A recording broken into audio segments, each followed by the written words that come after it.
Welcome to జనబెరి news. వీకోటలోని CHC ఆసుపత్రిని 80 పడకల నుంచి 100 పడకల ఆసుపత్రిగా అభివృద్ధి చేయాలన్నట్లు పలమనేరు శాసనసభ్యులు అమర్నాథ్ రెడ్డి పేర్కొన్నారు. ఈ మేరకు ఆసుపత్రి అభివృద్ధి కమిటీ సభ్యుల ప్రమాణ స్వీకారోత్సవ కార్యక్రమం సోమవారం జరిగింది. ఈ సందర్భంగా ఆసుపత్రి వైద్యులు ఆయన ఘన స్వాగతం తెలియజేశారు.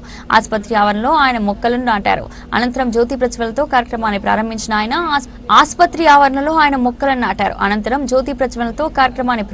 ఆయన ఆసుపత్రి అభివృద్ధి కమిటీ చైర్మన్ గా సభ్యులు ధీరజ్, సుకన్య, పద్మనాభంతో కలిసి ప్రమాణ స్వీకారం చేశారు. అనంతరం ఆయన మాట్లాడుతూ ఈ కార్యక్రమంలో మాజీ మార్కెట్ కమిటీ అధ్యక్షులు రామచంద్ర నాయుడు, పార్టీ అధ్యక్షులు రంగనాథ్, ప్రధాన కార్యదర్శి ఈశ్వర్ గౌడ్, సీనియర్ నాయకులు రాంబాబు తదితరులు పాల్గొన్నారు.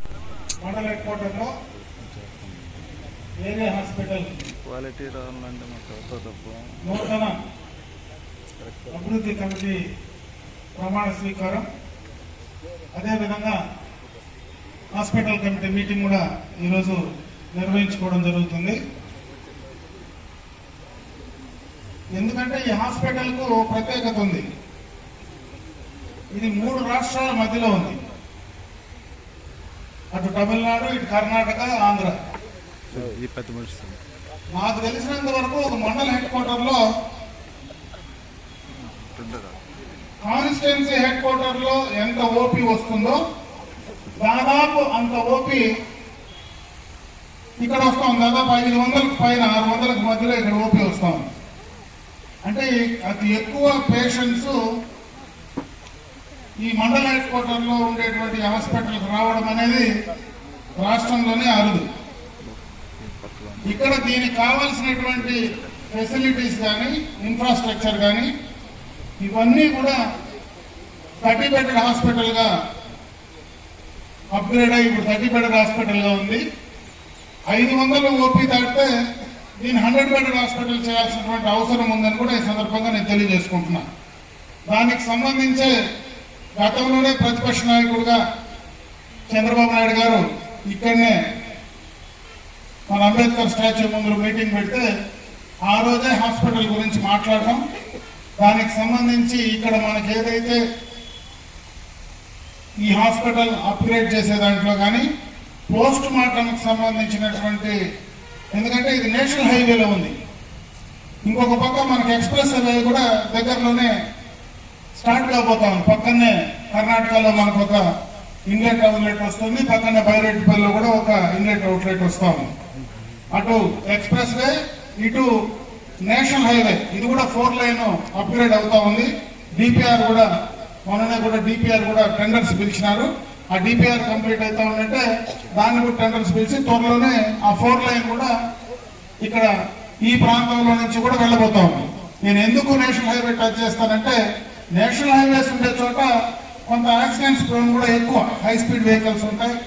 చాలా చోట్ల కొన్ని ఇబ్బందులు, యాక్సిడెంట్స్ జరిగేటువంటి అవకాశం ఉంటుంది. అక్కడ కావాల్సినటువంటి దగ్గరలో ఉండేటువంటి హాస్పిటల్ అన్ని రకాల ఫెసిలిటీస్ ఉంటే ప్రాణ నష్టం జరగకుండా నివారించేటువంటి అవకాశం ఉంటుంది. ఇది కూడా ఇంతకు మునిపే మన సీఎం గారు ప్రతిపక్ష నాయకుడుగా దీన్ని చెప్పడం జరిగింది. దీనికి కావాల్సినటువంటి ఇన్ఫ్రాస్ట్రక్చర్ అంతా కూడా ప్రభుత్వ పరంగా, హాస్పిటల్ అభివృద్ధి కమిటీ పరంగా నేను చేయాల్సింది, ఈ స్థానిక ప్రజాప్రతినిధిగా నేను చేయాల్సింది ఖచ్చితంగా కూడా నేను చేసే ప్రయత్నం చేస్తా. నేను ఇక్కడ ఉన్నటువంటి స్టాఫింగ్ ప్యాటర్న్ కానీ, డాక్టర్స్ కానీ నేను ఒకటే కోరుకుంటున్నా. ఎందుకంటే ఇంత ఎక్కువ ఓపీ వచ్చేటప్పుడు కొన్ని సమస్యలు కూడా ఉంటాయి. ఆ సమస్యలన్నీ కూడా అధిగమించి ఎవరైతే పేషెంట్స్ వస్తారో వాళ్ళతో ఓపీగా వచ్చినటువంటి వాళ్ళని ఎక్కువ రెఫర్ చేయకుండా, ఎందుకంటే గతంలో ఇదివరకు కూడా ఒక మంచి డాక్టర్ ఉండేది ఇక్కడ, ఎప్పుడు రెఫర్ చేసేది కూడా చాలా తక్కువ ఉండేది. రెఫర్ చేయకుండా సాధ్యమైనంత వరకు ఇక్కడ ట్రీట్ చేసేదానికి ఇక్కడ ప్రయత్నం చేయాలా.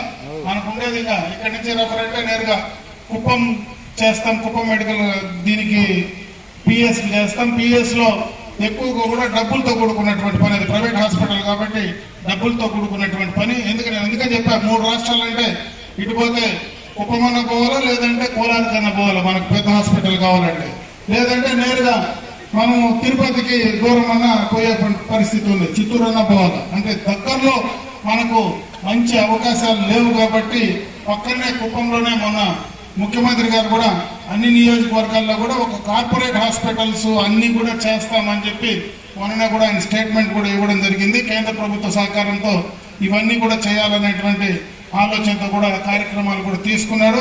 త్వరితగతిన అవేదన అయితే ఎక్కువగా కూడా బయట పోకుండా స్థానికంగా ఇక్కడ ఉన్నటువంటి ఇష్యూస్ సాల్వ్ చేయగలిగినంత వరకు ఇక్కడే చేసే ప్రయత్నం చేయమని చెప్పి ఇక్కడ ఉన్నటువంటి స్టాఫ్ అంతా కూడా నేను కోరుకోవడం జరుగుతూ ఉంది. అదేవిధంగా ఏ సమస్య మీకు వచ్చినటువంటి చిన్న ఎందుకంటే ప్రధానంగా ఇది వరకు మనకు పక్కనే అన్న క్యాంటీన్ ఉండేది. ఎవరైనా ఒకవేళ ఇక్కడ పేషెంట్స్ వస్తే పేషెంట్స్ వాళ్ళకి సంబంధించిన వాళ్ళు ఎవరైనా వస్తే అన్న క్యాంటీన్ పోయి 5 రూపాయలు భోజనం తినేసిపోయేవాడు. ఈరోజు దురదృష్టం అన్న క్యాంటీన్ గత ప్రభుత్వంలో పోయింది. మళ్ళా కూడా ఇక్కడ ప్రపోజల్ పెట్టాం. ఇక్కడ త్వరలోనే అన్న క్యాంటీన్ కూడా ఆపరేట్ చేస్తే మనకు అడిషనల్ గా దానికి కొంత భారం తగ్గుతుంది. ఇంకొక పక్క స్వచ్ఛమైనటువంటి త్రాగునీరు అందించే కార్యక్రమం ఇక్కడ మనకు ఒక ప్లాంట్ డ్రింకింగ్ వాటర్ కి సంబంధించినటువంటి ప్లాంట్ కూడా అవసరం ఉంది. వెంటనే త్వరితగతిన దాన్ని ఏదో ఒక నిధుల కింద ఖచ్చితంగా కూడా మీకు కావాల్సినటువంటి వాటర్ ప్లాంట్ ఈ హాస్పిటల్కి తీసుకురావడానికి తప్పనిసరిగా నా వంతు ప్రయత్నం నేను చేసి త్వరితగతిన దాన్ని కూడా కంప్లీట్ చేసేటువంటి కార్యక్రమాన్ని చేయడం జరుగుతుందని చెప్పి తెలియజేసుకుంటూ, ఎందుకంటే ఇది బస్ స్టాండ్ లో సెంటర్ లో ఉంది, ఎవరు వచ్చినా కూడా డైరెక్ట్ గా యాక్సెస్ ఉంది, వచ్చేటువంటి అవకాశం ఉంది. కాబట్టి ఇది ఒక మంచి హాస్పిటల్, మంచి అట్మాస్ఫియర్. ఈరోజు చెట్లు కూడా ఇప్పుడే నాటాం, కొత్త హాస్పిటల్ అంతా కూడా చెట్లు నాటాం, గ్రీనరీ డెవలప్ చేసి ఆ చెట్లు కాపాడి మంచి వాతావరణం హాస్పిటల్లో ఉండే విధంగా ఇక్కడ ఉన్నటువంటి అధికారులు చర్యలు తీసుకోవాలా. అదే కాకుండా ఈరోజు నాతోటి ఎవరైతే హాస్పిటల్ కమిటీ మెంబర్లుగా ప్రమాణ స్వీకారం చేశారో మీరు కూడా పూర్తిగా బాధ్యత తీసుకోమని చెప్పి నేను ఈ సందర్భంగా కోరుకుంటున్నాను. ఎందుకంటే నేను హాస్పిటల్ కమిటీ చైర్మన్ గా నేను పల్మనరీ హాస్పిటల్ కమిటీ చైర్మన్, ఇక్కడ రెండింటికి నేనే ఉంటున్నా. ఇంకొక పక్క మనకు ఓగు పిహెచ్సి కూడా ఉంది, దీనికి ఇంటర్లింక్ అయినటువంటి ఓగు పిహెచ్సి ఉంది. అక్కడ కూడా చాలా ఇబ్బందులు ఉన్నాయి. అక్కడ సరైనటువంటి ఏఎన్ఎంస్ కానీ నర్సులు కానీ లేకుండా, నైట్ డ్యూటీస్ లేకుండా, అది కూడా సమస్యలు ఉన్నాయి. దాన్ని కూడా కంప్లీట్ చేయాలా. ఆ లోటు అంతా కూడా ఇక్కడ మీకు ఏరియా హాస్పిటల్ మీదనే పడుతుంది. అక్కడ సాధ్యమైనంత వరకు అది ఓపులో ఉండేటువంటి పిహెచ్సి బాగా పనిచేస్తే ఇక్కడ ఓపీ కొంచెం లోడ్ తగ్గుతుంది. అట్లా లేకపోతే మొత్తం లోడ్ అంతా కూడా సంబంధించి కానీ స్టాఫ్ కానీ ఏ ఇబ్బందులు ఉన్నా ఇమీడియట్ గా వాళ్ళకి సాల్వ్ చేసి ప్రభుత్వ పరంగా వాళ్ళకి ఏదైనా సమస్యలు ఉంటే దాన్ని లింకప్ చేసి అవన్నీ కూడా కోఆర్డినేట్ చేసుకునేటువంటి బాధ్యతను హాస్పిటల్ కమిటీ తీసుకోవాలా. ఆ తర్వాత మీ వల్ల కాకపోతే నాన్ నోటీస్ తీసుకొస్తే దాన్ని కూడా పూర్తి స్థాయిలో కూడా కంప్లీట్ చేసేటువంటి కార్యక్రమాన్ని నా వంతు నా ప్రయత్నం చేసి చేస్తానని చెప్పి తెలియజేసుకుంటూ, ఇది ప్రమాణ స్వీకారం కాబట్టి ఇంతమంది వచ్చి మనం ఈరోజు ఇక్కడ కూర్చున్నాం. జనరల్ గా హాస్పిటల్ కమిటీ మీటింగ్ ఇండోర్ లో చేయాల్సి వస్తుంది ఖచ్చితంగా. అది కూడా ఎందుకంటే కొన్ని విషయాలు డాక్టర్స్ ఓపెన్ గా కూడా పబ్లిక్ లో చెప్పుకోలేరు. కొన్ని వాళ్ళకి స్టాఫ్ ఉన్నటువంటి సమస్యలన్నీ కూడా ఓపెన్ గా మైకులు ఎత్తుకొని మాట్లాడుకునేటువంటి పరిస్థితి ఉండదు. కాబట్టి ఖచ్చితంగా లోపల ఒక 5 నిమిషాలు కావాలంటే మేము కూర్చుంటాం.